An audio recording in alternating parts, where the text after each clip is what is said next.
जय गणनायक गणपते, जय गणराज गणेश, जय त्रिशूल धरि त्रिपुरहरि, त्रिगुणातीत महेश। जय गुरुवर जय इष्टवर, सीतावर हृदेश, सो जय जय भारत भारती, सो जय जय भारत। दो शब्द में विभूति बनना, उसके बाद में विभूति पारण शिक्षा। अरे मेरी विनती है बारंबार, देव सब आई जइयो, मेरी विनती है।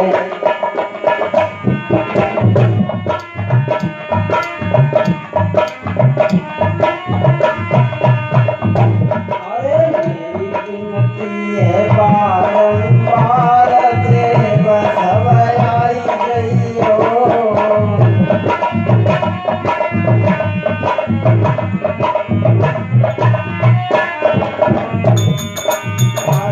ब्रह्मा विष्णु शंकर अइयो,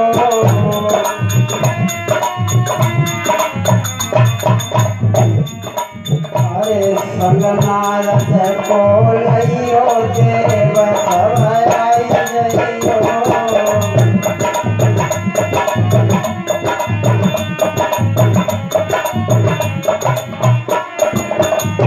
अरे राम लखन सिया तीनों अइयो,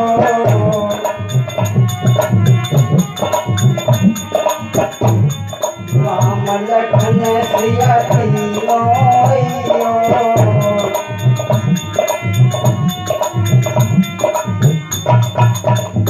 अरे संग हनुमत को लइयो, देव सब आई जइयो।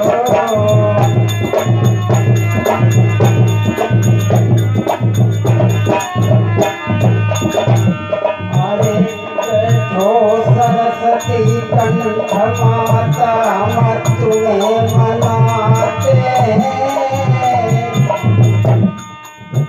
और अपने गुरु के चरण कमल में शीश झुकाते दादा।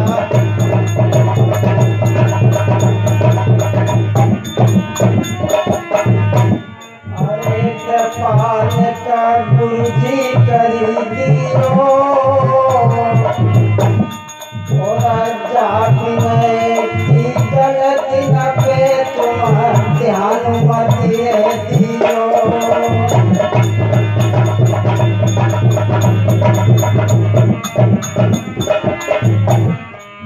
अरे मेरी नैया पार लगाई जो बुरा देव शरण में तेरी।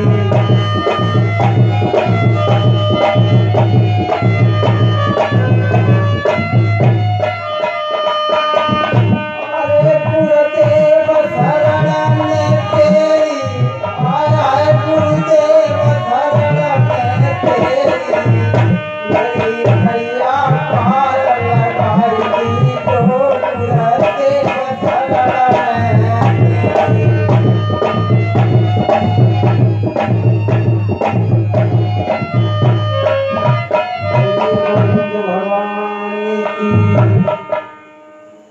अब गौर करते हैं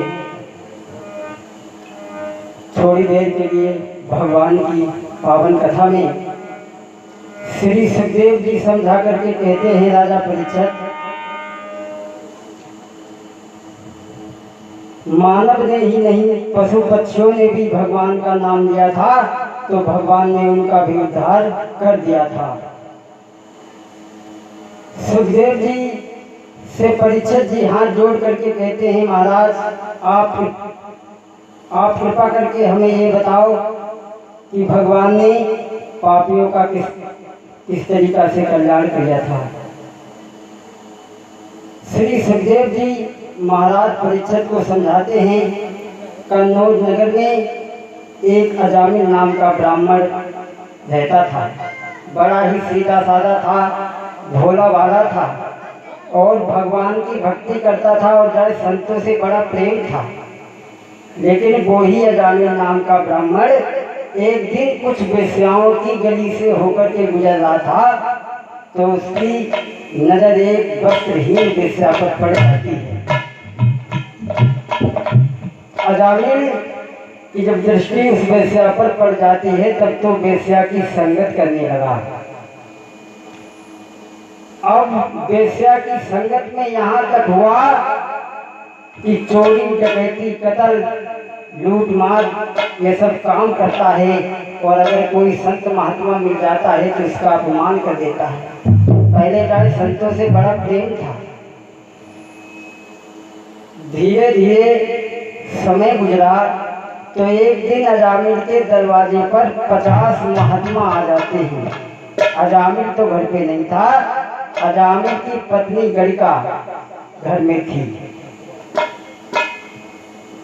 संत महात्मा जैसे ही अजामिल के दरवाजे पे पहुंचे हैं तो गड़िका ने बड़ा सम्मान किया, बैठाया। तो महात्मा लोगों ने कहा कि बेटी हमें भोजन कराओ। तो अजामिल की पत्नी ने कहा, महाराज अगर हमने तुम्हें भोजन कराओ तो शाम को हमारो पति आएगो तो हमें बहुत मारेगा। तो महात्मा कहने लगे, बेटी हम तेरे घर का अन्न तो नहीं, भोजन नहीं खाएंगे, तो हमें दाल आटा चावल दे दे, हम अपना अलग बना करके खा लेंगे। दाल चावल आटा लिया। सभी संत जब खाने के लिए भोजन बना करके बैठे हैं तो संतों के गुरु जी तो महंत जी जो थे वो रोने लगे। शिष्यों ने पूछा, गुरु जी रोए क्यों? बोले, बेटा रोए इसलिए आज हम एक पापी के घर का अन्न खा रहे हैं और इसे हम कोई ऐसी दक्षिणा दे जाएं ताकि इस पापी का कल्याण हो जाए। महंत जी ने अजामिल की पत्नी को बुलाया, कहा, बेटी तुम्हारे कितने बेटा हैं? कहने लगी, महाराज 9 बेटा हैं। बोले, 9 बेटों के नाम क्या हैं? बोली, महाराज नाम मत पूछो, नाम लेने में बड़ी शर्म और नाम बताओ। बोले, दुष्ट आत्मा, पाप आत्मा, गौ हत्या, दुष्कर्म, विघाती, ऐसे ऐसे नाम हैं। तो संत बोले, तुम्हारा कल्याण जीवन में नहीं होगा। अब की बार में जब तुम्हारे घर में 10वां बेटा पैदा हो तो उसका नाम रखना नारायण। संत महात्मा तो कह करके चले जाते हैं। धीरे धीरे जब समय गुजरा तो अजामिल के घर में 10वां बेटा पैदा हुआ। एक दिन अजामिल की पत्नी ने अजामिल से कहा, महाराज 9 बेटन के तो नाम तुमने रख ले, अब इस बेटा का नाम मैं रखना चाहती हूँ। तो अजामिल ने कही, बानो भगवान को नाम ना आ जाए, बाकी कोई नाम रख ले। बोले, नारायण नाम हम इसका रखना चाहते हैं। अजामिल बोले, नरेंद्र ठीक नहीं धैर्य। अब उसका नाम रखा है अजामिल ने अपने बेटे का नारायण। नारायण धीरे धीरे बड़े होने लगे हैं तो अजामिल नारायण को बहुत प्रेम करता है। खायत संग, जात संग, सोत संग, मतलब हर समय अपने साथ में रखता था। लेकिन धीरे धीरे और समय बीता, जब वो बड़ा हो गया तो अजामिल का अंतकाल होने लगा है। अजामिल को यमराज के दूत लेने के लिए जब आए हैं तो अजामिल पड़ा पड़ा चिल्ला रहा है, अपने बेटे को आवाज लगा रहा है। जैसे